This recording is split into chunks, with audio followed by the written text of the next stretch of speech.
Welcome to Mainland Television Regional News. I'm Graham O'Brien and this week's news roundup for Nelson and Tasman.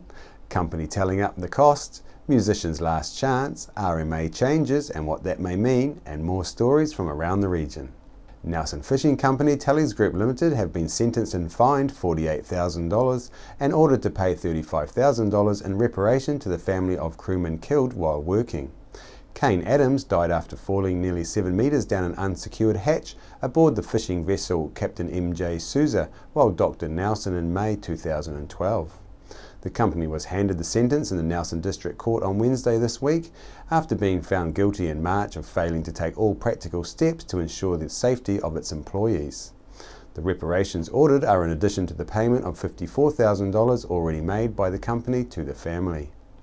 In his judgment this week, District Court Judge Ian Mill said the company either foresaw the risk but did not take all reasonable practical steps in the circumstances of this case, or ought to have foreseen the risk and failed to do so.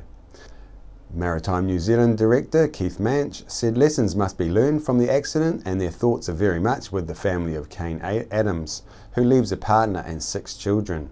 He said the whole of the maritime sector must heed the lessons of this case. Adams' death was the first of 2 aboard the fishing vessel Captain M.J. Souza. Popular crew member 27-year-old Leighton Muir was killed instantly when working aboard the vessel while fishing in August last year. He died as a result of being struck by a high-tension wire as a result of a net gear failure while fishing near Kiribati in the Pacific Ocean. Sources say he was not normally working this position and had been up on deck to help out at the time. A year before his death, Leighton had featured in Seafood New Zealand article and was quoted as saying that when he was 22, he left his family farm to work for Tellys, saying he loved it and should have done it years ago. He worked his way up to senior crew on the Janus and planned to be a skipper one day. The maximum penalty that can be dealt out by the courts for breaching Section 6 of the Health and Safety Act is a fine of $250,000. Associate Minister for Trade Todd McLeay spoke at the Chamber of Commerce organised function last week to address public concerns over free trade agreements such as the Trans-Pacific Partnership Agreement. The TPPA is currently being negotiated in secret and New Zealand is one of the 11 Pacific countries, including the US, that this agreement will dictate trade terms with. However, those opposed to laws that will challenge New Zealand's sovereignty and democracy, as some believe the TPP will, made sure their views were also heard on the day, taking to the water to be beside the venue where the associate member was talking to Chamber of Commerce and Council representatives. Worldwide protest and debate on the controversial Investor States Dispute Settlement, ISDS, which will allow overseas investors to sue if governments change laws that affect their profits, is growing in strength, with Germany and France refusing to sign any deal in the parallel Transatlantic Trade and Investment Partnership, TTIP, containing the Investor States Dispute Settlement. Much of the secrecy has been lifted on their particular trade agreement by the European Commission, with the introduction of a number of measures to enhance transparency in the negotiations while allowing public scrutiny and consultation. Many US politicians are outspoken in their condemnation while sharing similar concerns as those that are opposed in New Zealand. It allows big multinationals to weaken labor and environmental rules, giving foreign corporations special rights to challenge our laws outside of our legal system is a bad deal. So long as TPP includes investor-state dispute settlement, the only winners will be international corporations. The resolution concerning the TPPA, first adopted unanimously by Nelson City Council, is becoming problematic for central government as more councils and provincial councils are adopting the full resolution. Local Government New Zealand recently had a meeting with the Trade Minister to discuss the concerns councils have if the TPPA is signed. They raised concerns about the implications the Trans-Pacific Partnership may have on local governance throughout the country. I spoke with Lawrence Yule, President of Local Government New Zealand, and the Mayor of Hastings on his discussions with the Ministry of Finance and Trade. Thanks very much for taking the time, Mr. Yule. I know you're very busy, you're rushing from one meeting to the other, I was told. Yes, I am. Right. So thanks very much. As you understand, you know that we're very concerned about the TPP and the effects it will have and the impacts it will have on our local, not only our country, but our... we understand you had a meeting with the Trade Minister regarding the Trans-Pacific Partnership Agreement and how it will impact on us and the local councils in particular. Can you please tell us what came from that meeting, if you could please? Well, I mean, we asked for some reassurances, which we were given, effectively to say that, and I asked a direct question, would there be any negative impacts on local government? And the answer was no. We actually left the meeting quite satisfied with the answers we got, and in fact I'm just about to communicate that with the members across New Zealand. And the Minister has agreed to come and explain the position of the government to local government in the next few months. The leaked chapter in January, the investment chapter, applies directly to local government, and this has been accepted with most of the provisions of the chapter. So this is one of the chapters that is directly impacts on local government, yet the Minister's saying that it doesn't really apply directly to local government in your statement. So you can understand, we're still getting the same message that we got years ago, and you've got a lot more confidence than a lot of people, including up to 10 of your councils now that have signed the resolution. No, I accept that, but and I do have to take confidence. I do have to have face-to-face confidence with people I'm looking in the eye who are giving me direct answers. Equally, he indicated that a lot of the leaked material has been superseded in terms of thinking and negotiating positions. And I would imagine that's the case because, we elect governments and we elect people to make decisions on New Zealand Inc.'s behalf. And there's no reason to suggest that they would try and sabotage our ability to do things in New Zealand. And on the direct questioning of would it have any implications for local government, the answer was no. But we know, we know directly that it does have influence on local governments throughout the world. I mean, the latest one is in Canada, where they're suing a local environmental panel. Would it not be prudent now to maybe seek some independent advice on its implications? Well, we get asked to seek independent advice on all sorts of things. We make the judgment about how significant it is for the sector. At the moment, I'm not convinced that it's that significant for the sector. You're not convinced that the biggest negotiation, supposedly a trade negotiation, is significant for the sector, Mr. York? We have lots of trade negotiations. Yes, we do, but this is bigger and better, and supposedly better, but it's definitely bigger than we've ever seen before. So there's implications will be huge. And considering it's a trade negotiation, only 5 of the articles are about trade. So it's these behind the border regulations that these countries are being sued all around the world that we are really, really worried about. And we wish that you'd take on these concerns and maybe take some... I think we are taking on the concerns. We've met with the Minister. He's outlined to us there is nothing to be concerned about for local government, and he said he will go and talk to a meeting yet to be arranged of the sector. I don't actually think we can actually do much more at the moment. Well, and he's offered to come and front up, and we'll take him up on that offer. Well, I think the only thing that you could do is to seek independent advice on its implications. I mean, would you do that to satisfy the citizens and a lot of your own councils, Mr. York?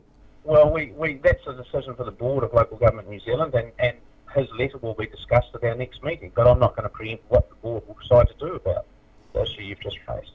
Sure, Mr. Lawrence York, thank you very much for your time. We really wanted to hear more, but thanks for spending the time with us, and thanks for getting the answers that you could. Local governments around the country have been introduced to the People's Resolution designed to outline the concerns people have over the TPPA and the investor states dispute process and the ability to sue government. 10 councils, including Nelson, have adopted the People's Resolution, while the latest one doing so being Palmerston North last week. I caught up with Greg Revsnewski, who has been travelling the country on a mission to talk to local councils about the implications of the secret TPP that have been exposed through these leaked documents. Greg, it's great to see you and great to catch up with you. You're just passing through. You've been very busy since the Nelson and Tasman Councils passed the resolution. Can you tell us a bit more about your story from that time and what's been going on? Thank you very much, Graham. Well, I've been on the road for a year. Yeah. It's a year.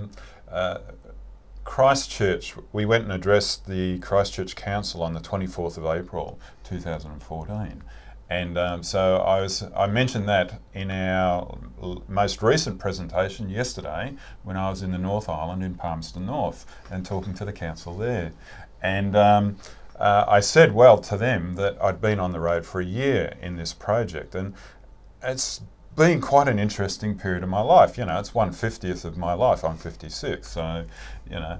And it's all started here in Nelson, right?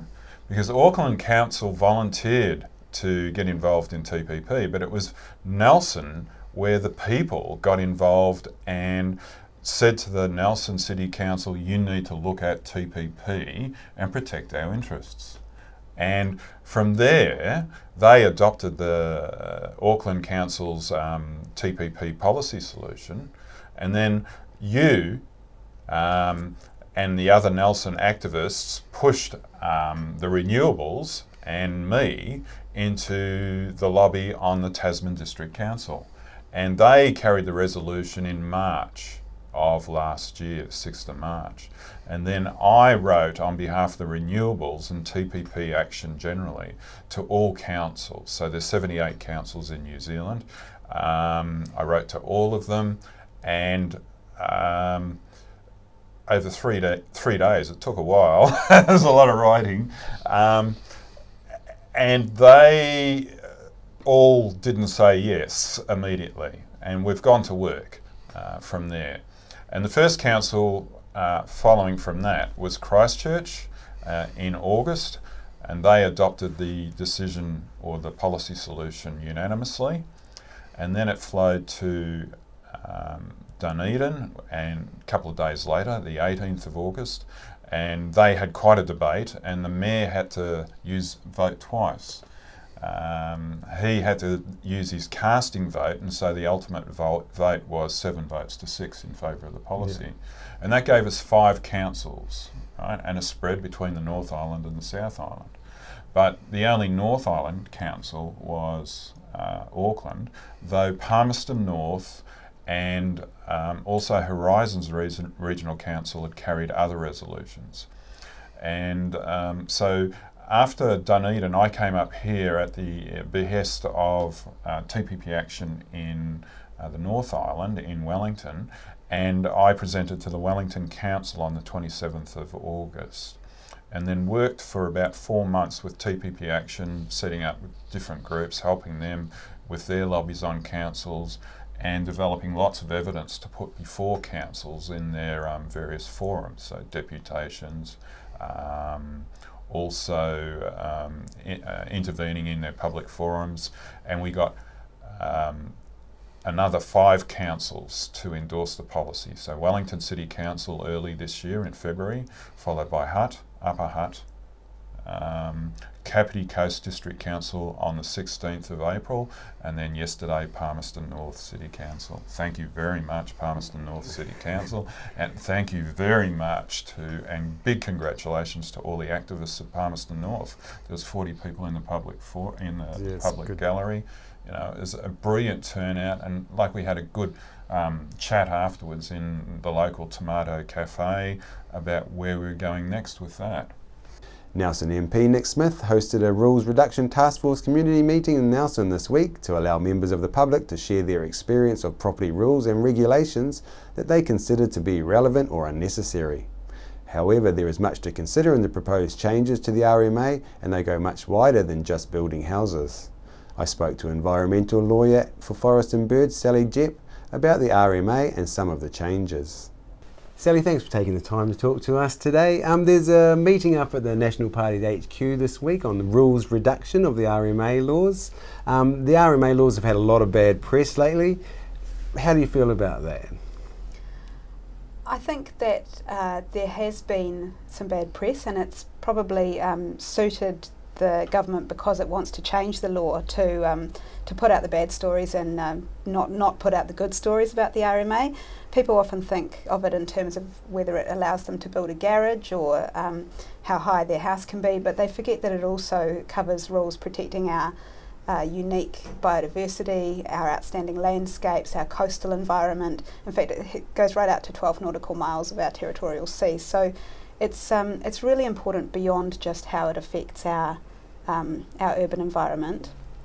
And I think that there's another picture, which is that when the rules don't do their job, that really shows some of the deficiencies as well. For example, the kauri issue recently, which in Auckland, where property developers were able to cut down a kauri tree that was hundreds of years old because the council had allowed it under the some previous RMA reforms, that really showed how much people care about controls under the Resource Management Act. So this meeting on it's a Rules Reduction Task Force. How do you think that fits in with the broader reforms that are proposed? Well, I think really it's probably a bit of PR to underlie and to foster this idea that the Resource Management Act is a whole bundle of unnecessary rules. Every rule in a plan in New Zealand has been through a process where it has to be assessed to ensure that it's the most efficient and effective way of achieving the aims of the rule. And that process is public. Anybody can be involved in it by making a submission and turning up to a hearing and calling evidence if they want to. So I'd be very surprised if there really are a large number of unnecessary rules. Having said that, I mean, if they really don't serve a purpose, then there is no reason for them to be there. But I think that whether a rule serves a purpose is often in the eye of the beholder. If you don't understand the purpose of that rule, then it appears unnecessary to you. But as I say, every rule is in a plan because it's been justified, it's been through a proper process, and I'd be very concerned about the removal of rules that were deemed unnecessary because of somebody having a chat with this task force, rather than through that full public process that rules have been through. Sure, and it seems like the property investors and the property developers have had a large say up to now in some of these reports that have been released. Well, of course, there was the Motu report that Minister Smith commissioned, which, well, it was unashamedly only looking at one side of the picture. It put a price on what the Resource Management Act cost houses, but I don't think anyone would deny that having a quality planned urban environment, there's a huge value in that as well. I mean, nobody wants to be living in a house with a skyscraper right next to them, and that's just another side of what the RMA does. Yeah, sure, and that's exactly the example I was going to use. There'll be less consultation with the community and what's being built in their areas. That's right, and there's probably two aspects that I would like to see retained if any Resource Management Act reforms go ahead. One is that obviously the environmental goals still need to be in there. It is our environmental protection statute and it still needs to do that. That's not to say that it doesn't consider social and economic outcomes, because it does, it has to. Yeah. But it needs to retain those environmental focus. And secondly, it needs to retain its public participation process, because that's the way it was designed. And to remove that without completely changing the Act, to provide some other way for people to have their say and feel heard about what happens in their communities and in their country, would be a very sad outcome. Excellent. Thanks very much, Sally, for your comments. Thank you. Cheers. Tasman District Police are appealing to any former members of a West Coast sect to come forward to speak to them about their experiences at the Glory Vale community on the West Coast.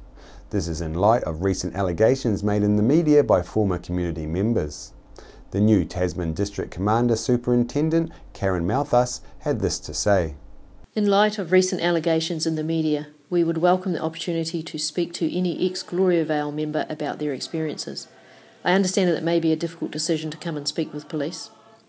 Anyone who is considering approaching police should feel confident that they will be treated professionally and with empathy by staff who are trained to deal with sensitive issues.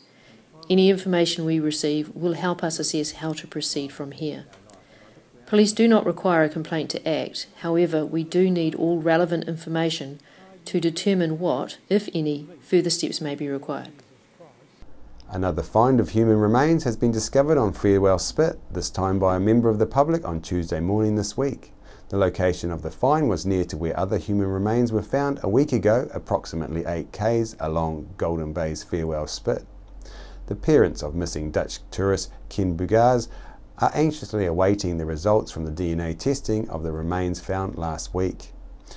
26-year-old Ken Bugars was last seen on Pillar Point Track, which is in the area between Whakariki and Puponga in Golden Bay, midday, Saturday the 21st of March. A Give a Little page has been set up for local musician and Johnny's guitarist and vocalist Susan Frey to help pay for her travel and treatment at the Arcadia Clinic in Germany for what is her last chance in her fight for life. Susie was informed late March that she had a rare type of cancer and incurable by mainstream medicine, and after hearing of others in her situation who had received successful treatments from this alternative treatment clinic in Germany, she felt instinctively that this therapy is the right one for her. Susie is the front person in Nelson Band's The Johnnies, the world's only all-female Johnny Cash band. In 2012, the group played the Johnny Cash Festival in California and were endorsed by Cindy Cash herself. If you can help Susie to fund this treatment, then go to the Give a Little website and find Susie Frey under the health category. There are many in Nelson who feel there is too much music still to come yet from this lady, musician and mother. We leave you now with some music from Nelson's group, The Johnnies.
After the break, we'll bring you the latest weather update and some events and happenings coming up from around the region.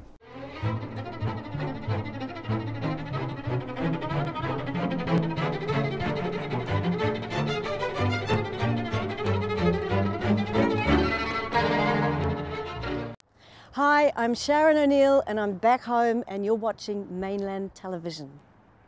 Hi, my name's Ian Mortimer. Mortimer Auto Upholstery is your one-stop shop for all your upholstery needs. We do car and boat interiors, boat canopies, ute tonneau covers, canvas and PVC fabrication. Call in and see us in Oxford Mews, 72 Oxford Street, Richmond. Why would you want to pay as much as $1,000 for a single bed mattress when you can buy a high quality locally made mattress like this for as little as $220? And a queen size mattress could cost you in excess of $3,000, but at Nelson Beds you could have a mattress like this as low as $425. So why would you go out and spend a fortune on your child's bedroom when you can come to Nelson Beds and buy a complete single mattress and base set, a 7-drawer Scotch chest, a headboard and a 3-drawer bedside cabinet for as little as $979? So call and discuss our custom manufacturing options and local after sales service at Nelson Beds, Nelson's only bedding manufacturer. We're the team at JCar, right here in Nelson, 120 Hardy Street. Our shop is full of electronic items, including security alarm systems, electronic components, solar and power, electronics toys,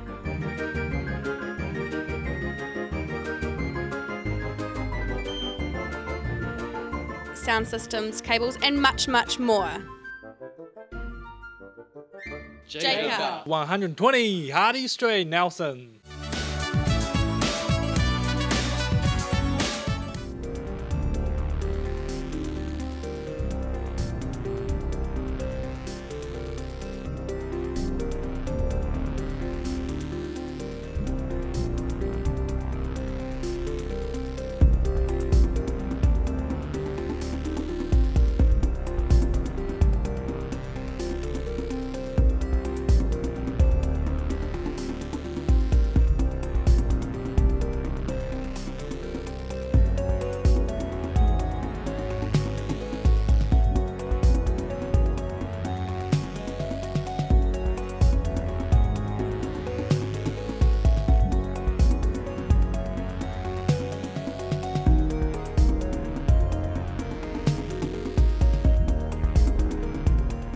Victory 60 Plus is on Tuesdays at 1:30 through to 3:30 p.m. at 238 Upper Vanguard Street. You can join in for cards, games and a cuppa. For more information you can contact Jan on 546 9057 or 027 4577 955. On behalf of the team here at Mainland Television News, thank you for joining us, and we'll bring you the latest news and events from around the region again tomorrow.